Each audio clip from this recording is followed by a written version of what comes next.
एक हंगामी बुनियाद पर एक मीटिंग तलब की और उसमें एक श्रीनगर कॉरपोरेटर्स फ्रंट तश्कील दिया है, जिसके ऑफिस बेरर्स हमें चंद लोगों को कॉरपोरेटर्स ने यूनानिमसली चुना है, जिसमें मुझे प्रेसिडेंट बनाया गया।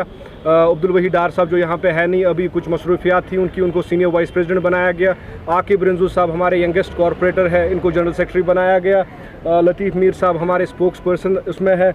आसिफ बेग साहब यहाँ पे उसके चीफ ऑर्गेनाइज़र है।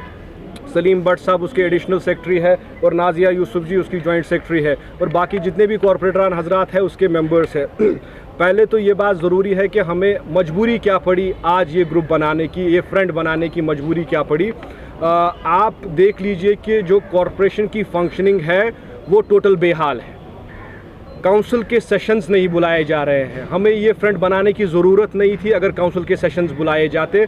वहाँ अगर शहर के मसले डिस्कस होते, शहर की जो मुश्किलात है वो डिस्कस होती, शहर में कहाँ पे मैग्नेमाइजेशन होनी चाहिए, कहाँ पे नहीं होनी चाहिए, डेवलपमेंटल प्लान, एक्शन प्लान अगर वहाँ पे काउंसिल में डिस्कस होता तो हमें ये फ्रंट बनाने की कोई ज़रूरत नहीं होती। मगर बदकिस्मती से कुछ लोग इस कॉरपोरेशन को हाईजैक करके बैठे हैं, खुद अपने फ़ैसले खुद ले रहे हैं। पूरे कॉरपोरेशन की तरफ से चंद मखसूस लोग अपने ज़ाती मुफादात के लिए इस कॉरपोरेशन को हाईजैक करके 73 में से 72 कॉरपोरेटर्स का फ़ैसला खुद कर रहे हैं, जबकि एक्ट वाजिया है कि हमें कॉरपोरेशन का एक सेशन कम से कम 1 महीने में बुलाना है। आज जुनैद साहब को मेयर बने हुए 18 महीने दोबारा हो गए हैं। अगर 18 सेशन भी हुए होंगे, हम आवाम से भी माफ़ी मांगेंगे, हम कॉरपोरेटर्स से भी माफ़ी मांगेंगे और आपसे भी माफ़ी मांगेंगे। 18 सेशन भी नहीं हुए जो मिनिमम होने चाहिए थे म्युनिसिपल कॉरपोरेशन एक्ट के मुताबिक। स्टैंडिंग कमिटीज़, यहाँ की जो स्टैंडिंग कमिटीज़ हैं उनकी हालत देख लीजिए। पिछले 2 साल से स्वच्छ भारत जो मोदी जी की जो उनका एक ख्वाब था स्वच्छ भारत का, उसकी जो कमेटी है यहाँ पे पिछले 2 साल से विदाउट चेयरमैन है, जिसके चेयरमैन हमारे लतीफ़ साहब थे। इनने अपना टेन्योर 1 साल का ख़त्म करके उसके बाद उसका दोबारा कभी इलेक्शन नहीं कराया गया। हमारी सोशल जस्टिस की जो दूसरी कमेटी है जिसको लोगों में जाके काम करना था, उसको भी डिसफंक्शनल रखा गया है।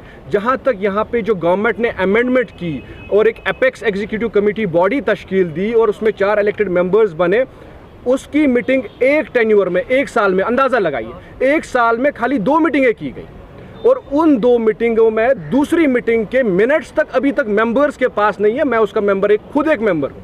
हमें आज तक भी दूसरी मीटिंग के उसका टेन्योर भी ख़त्म हो गया, हमारे पास उसके मिनट्स नहीं है। ये यहाँ की बदहाली है। अब आप कहेंगे कि वजूहात क्या है, स्टैंडिंग कमिटीज़ को क्यों इस तरीके से डिसफंक्शनल रखा गया है।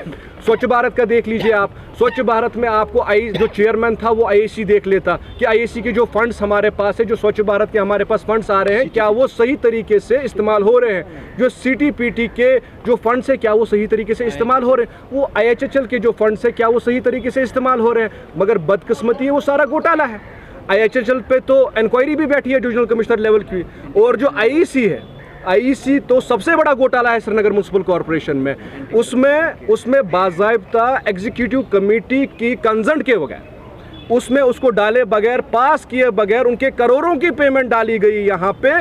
जबकि मैं ये वसूख के साथ कहता हूँ, आप सब मीडिया के हजरात श्रीनगर के एक एक फर्द से पूछे कि क्या आपको मालूम है कि श्रीनगर के पास 7 IEC पार्टनर्स हैं और उनका काम जो है, उन्होंने आज तक तकरीबन करोड़ों का पैसा श्रीनगर म्युनिसिपल कॉरपोरेशन से लिया है। अगर आप साबित करके दें कि उन्होंने 10 रुपए का काम भी ग्राउंड पे किया गया हो तो मैं आप लोगों से माफ़ी मांगू। उनकी वो पेमेंटें कैसे रिलीज़ की जाती है, एग्जीक्यूटिव कमेटी को कैसे साइडलाइन किया जाता है, ये सारी चीज़ें, ये लूट खसूट जो कॉरपोरेशन में हो रही है, इससे तंग आकर आज हम यहाँ पर आपके सामने आए हैं। कॉरपोरेशन की फंक्शनिंग को स्मूथ करने के लिए, कॉरपोरेशन को अकाउंटेबल बनाने के लिए कॉरपोरेशन एक्ट के मुताबिक काम करें। वक्त पर काउंसिल के सेशंस बुलाए जाए, लोगों को मसाइल जो है वो डिस्कस हो। आप ये देख लीजिए जो इस साल का मैग्नेमाइजेशन का प्लान बना, शहर में हुहुकार मची हुई है कि मैग्नेमाइजेशन नहीं हो रही है। शहर में हुहुकार मची हुई है कि मैग्नेमाइजेशन नहीं हो रही है, हमारे डेवलपमेंटल वर्क्स नहीं हो रहे हैं। जनाब, जब आप इलेक्टेड बॉडी को साइडलाइन करके, एग्जीक्यूटिव बॉडी को साइडलाइन करके खुद गवर्नमेंट को अपने घर में बनाए हुए, अपने किचन में बनाए हुए डेवलपमेंटल प्लान्स और एक्शन प्लान्स बेचते हैं, तो फिर तो शहर की हालत यही होनी है कि मैग्नेमाइजेशन, आप इंडिविजुअल बेनिफिट के काम कर रहे हैं, जो पब्लिक इंटरेस्ट के काम है, लार्जर पब्लिक इंटरेस्ट के काम है, वो नहीं हो रहे हैं, और इससे हमें सख्त इख्तिलाफ है। आज और एक बात यहाँ पे अहम जिसका जिक्र करना है कि आज सुबह से कुछ मीडिया ग्रुप्स में ये न्यूज़ चलाई जा रही है कि जनाब गवर्नमेंट सोच रही है कि हम कॉरपोरेशन को डिसॉल्व कर दे, वहाँ पे जी एक्सटॉर्शनिस्ट है, ये सारे कॉरपोरेटर एक्सटॉर्शनिस्ट है, कॉरपोरेटर जी चोर है। आप शायद भूल चुके हैं कि ये वही चोर है जिनको आप आज चोर कह रहे हैं, ये वही चोर है जिन्होंने आपको ये कुर्सी दी है, जिनके वोट के बदौलत आप आज मेयर की गाड़ी में घूम रहे हैं और ये प्रोटोकॉल एंजॉय कर रहे हैं। कोई कराकुली लगाने से चीफ मिनिस्टर नहीं बन जाता है, कराकुली पहन के कोई चीफ मिनिस्टर नहीं बनाता। आप वहीं से हुक्म जारी करते हैं, मैं काउंसिल भी डिसॉल्व कर दूंगा, जो मेरे साथ नहीं चलेगा मैं पीएसए भी लगवा दूंगा। आप ये धमकियां बंद करें, कॉरपोरेटर्स को डराने और धमकाने का काम बंद करें। एक्सटॉर्शनिस्ट कॉरपोरेटर नहीं है, ये बाशऊर लोग हैं, ये बाविकार लोग हैं। एक्सटॉर्शनिस्ट आप है, आपने इस शहर को हाईजैक किया है मखसूस कुछ चंद कॉन्स्टिट्यूंसीज में काम करने के लिए और अपने वर्कर्स के ज़ाती मुफादात को पूरा करने के लिए। एक कॉन्स्टिट्यूंसी में हजरत बल में हमेशा एक 10-15 जितने भी टेंडर होते हैं वो एक ही ठेकेदार ले जाता है। कैसे ले जाता है? इस पे देखिए ना, एसीबी प्रूव करे ना कि एक ही ठेकेदार को जो इसका वर्कर है उसको सारे कैसे चले जाते हैं। ये देखने लायक चीजें हैं। पेमेंटें कैसे रिलीज हो रही है, developmental plan action plan government को जा कैसे रहा है, काउंसिल क्यों नहीं बुलाई जा रही है जनाब, हमें धमकाया क्यों जा रहा है, हमें डराया क्यों जा रहा है। इस चीज़ को, इसका मुकाबल करने के लिए, शहर के विकार के लिए, शहर के लोगों की डेवलपमेंट हो, शहर में जिसको आप श्रीनगर स्मार्ट सिटी के ख्वाब दिखा रहे हैं वो ख्वाब पूरे हो, उसकी लड़ाई है। ये हमारी कोई ज़ाती लड़ाई नहीं है, ये कोई उतार चढ़ाव की लड़ाई नहीं है। हम बस यहाँ पे इतना पूछने आए हैं कि क्या शहर की डेवलपमेंट होगी। अगर नहीं होगी, हम आज वजाहतन यहाँ पे कहते हैं, अगर आप शहर की डेवलपमेंट नहीं करेंगे, कॉर्पोरेशन को ऑन बोर्ड नहीं लेंगे, आज हम यहाँ पे बैठे हैं, कल कॉर्पोरेटर जंतर मंतर पे बैठेंगे। हम इस मसले को लेके दिल्ली जाएंगे, हम इस मसले को सबसे पहले लेके एलजी साहब के पास जाएंगे। हम इस मीटिंग के बाद, इस प्रेस कॉन्फ्रेंस के बाद एलजी साहब को एक चिट्ठी लिख रहे हैं अपॉइंटमेंट के लिए। हम उनको मिलने के बाद अगर यहाँ सुधार आता है ठीक, अगर ये लोग सुधरते हैं तो ठीक, नहीं आते हैं हमें कोई गुरेज नहीं होगा, हम जंतर मंतर पे बैठ जाएंगे। मुझे आपसे भी ये गुजारिश है कि आप मीडिया अपना रोल अदा करें, लोगों के पास जाइए, आप देखिए लोगों के मुश्किलात क्या है।